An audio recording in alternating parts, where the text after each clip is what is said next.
I hope everybody had a good week. Welcome back to this week's edition of the newsletter. They say once a pendulum swings one way, it'll swing the other way. Last week we talked about hormone replacement therapy for your partner, estrogen replacement therapy, and I hope you enjoyed that and I hope it generated some discussion. This week we're going back to male hormone replacement, testosterone replacement, and I've written about this a few times, talking about how to test for it, how to approach your doctor when you're not feeling well, what tests, and also about what testosterone can do, has the potential to do, and what it won't do. And we've also talked about the risks to fertility, the risks to your own testosterone level and testosterone production.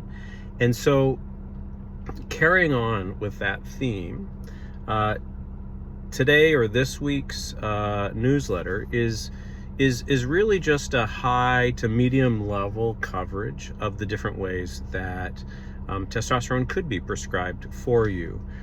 If you want to go back and read the other newsletters about testosterone deficiency, screening, the benefits and drawbacks, I would encourage you to do that.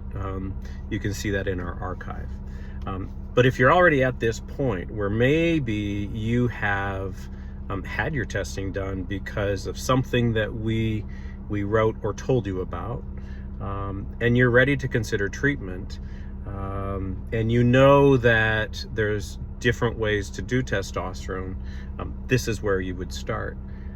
I was just at Costco and they have a testosterone support supplement, and I'm going to say that I am not talking about testosterone supplements available, because for men who have low testosterone, the supplements just aren't going to give them the benefit that testosterone replacement can give in terms of restoring normalcy, in terms of helping with mood, helping with sleep, helping with energy, concentration, and sexual function.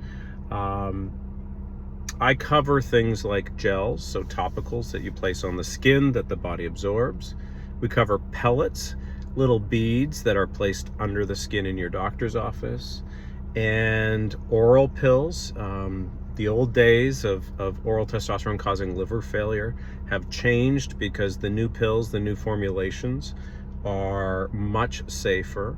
And so there's a benefit to considering a pill formation, and then also what is kind of the workhorse of testosterone replacement, and that's testosterone injections. There's a couple ways to inject testosterone into the muscle. That's the typical way. Most of us who do lots of men's health now prescribe under the skin, called subcutaneous. And while I don't have quote unquote data to say that it works better, in my experience, I think it's actually the most reliable way to get absorption, actually better than the muscle injection, and you don't walk around for a week with a sore thigh ready to inject again when you have to do next week's dose. So the newsletter goes through each of those one by one, and as I've always said about everything, there is no right answer. There's no right answer about whether you should go on testosterone. There's no right answer about whether you should use a gel, a pellet, an injection, or a pill.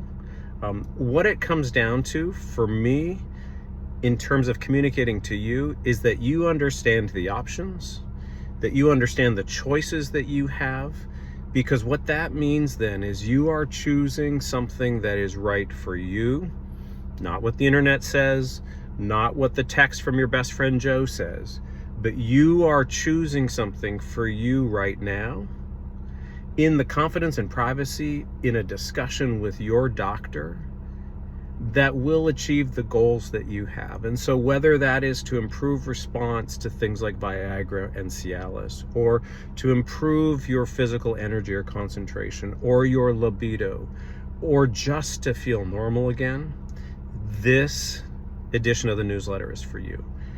I also briefly touch on a couple of things to consider if you're still in that family planning phase, wanting to maintain fertility, specifically the medication clomiphene.